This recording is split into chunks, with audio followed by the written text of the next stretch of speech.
En ce lundi 8 avril 2024, peut-on dire qu'il y a du neuf sur le front institutionnel? Apparemment, nous sommes dans la routine. Le gouvernement se fiche éperdument de ce que pensent les Français, c'est pas neuf. Les citoyens peuvent manifester tant et plus, ça ne compte pas. Il y a même un ancien Premier ministre qui s'illustre, Jean-Pierre Raffarin, pour ne pas le nommer, en répétant ad nauseam, ce n'est pas la rue qui gouverne, certes ce n'est pas la rue qui gouverne, mais il faudrait peut-être savoir comment le peuple, qui est paraît-il souverain au titre de l'article 3 de la Constitution, peut exercer sa souveraineté. Cela étant, il s'est quand même passé deux événements assez nouveaux ces derniers temps. Le premier, c'est la loi retraite. La loi retraite, le gouvernement a essayé de trouver une majorité, il ne l'a pas trouvée. Il a essayé de faire passer par des moyens plus ou moins détournés sa loi. Il n'y est pas arrivé. Et il a fait passer de force par une avalanche de 49.3. Et il s'est passé cette chose extraordinaire aussi.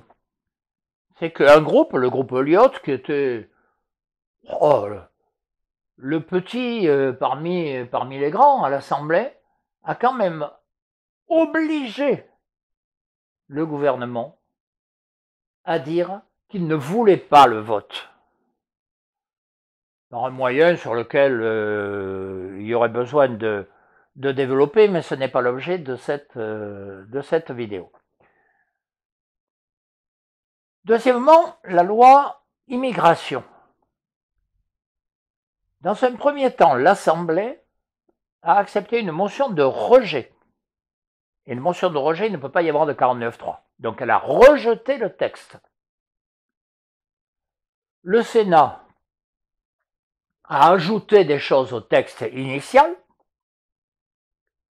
et par le biais de ce qu'on appelle les commissions mixtes paritaires, il est sorti un texte que le Conseil constitutionnel a tout simplement amendé de telle manière qu'on revienne au texte initial qui avait été rejeté par l'Assemblée nationale. Peut-on encore, au travers de ces deux événements, prétendre une simple seconde qu'il n'y a pas de crise politique et qu'il n'y a pas de crise des institutions?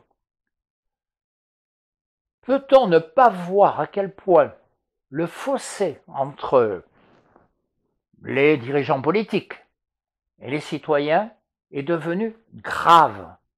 Ça fait des années qu'on le dit, ça fait des années qu'on le voit. On l'a vu avec les Gilets jaunes. Bon, tout ce que le gouvernement a trouvé à faire, c'est une répression avec quand même un nombre de personnes qui ont perdu un œil assez considérable. Il y a eu les manifestations contre la retraite. Ils s'en fichent. Non, l'essentiel, c'est que le gouvernement décide, j'ai raison. Les citoyens, on s'en fout, ils ne comptent pas, et de toute façon, c'est pas leur avis, malgré ce que dit l'article 3 de la Constitution. La souveraineté nationale appartient au peuple. Voilà. C'est une situation qui devient en elle-même dramatique et dangereuse, parce que ce qu'elle recèle de refoulement, d'hostilité, de violence contenue, ou pas d'ailleurs, mais il est temps d'accepter ce diagnostic. Nous avons constaté, comme beaucoup, qu'il existe en France nombre d'associations qui militent pour la démocratie, qui se rassemblent, des citoyens qui veulent retrouver la démocratie.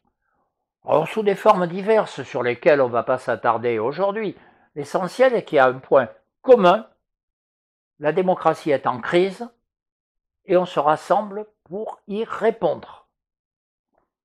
Nous avons fait de ce point de vue une réunion à l'Assemblée nationale, avec le groupe Elliott, justement, bon, comme c'était une première, on ne peut pas attendre qu'elle résolve toutes les questions. Mais il y a déjà eu la rencontre.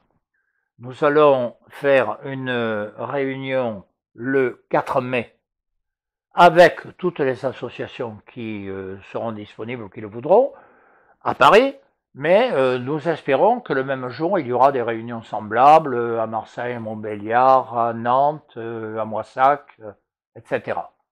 Donc, ce mouvement, évidemment qu'il ne répond pas en ce moment à toute la crise, mais il est une des réponses.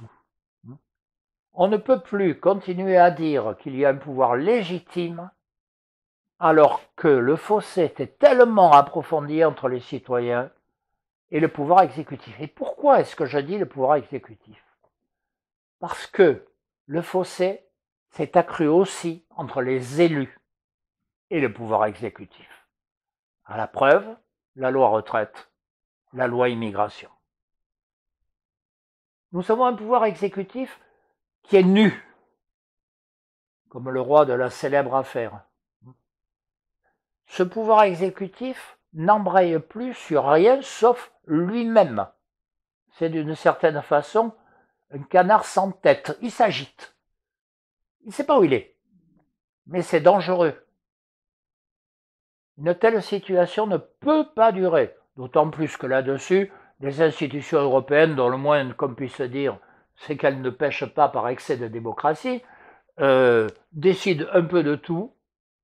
On sait comment. Nous devons remettre tout cela sur la table. Il y a un moment où on doit faire confiance dans les citoyens. Aujourd'hui, il n'y a plus cette confiance. Il n'y a plus de légitimité. Il n'y a plus qu'un pouvoir qui se survit par lui-même et à l'extrême en ne sachant plus pourquoi. Ça ne peut pas continuer ainsi. C'est pourquoi nous faisons ces rassemblements pacifiquement, tranquillement, pour mettre bien au net les vraies questions et pour chercher ensemble les réponses absolument nécessaires en cette période.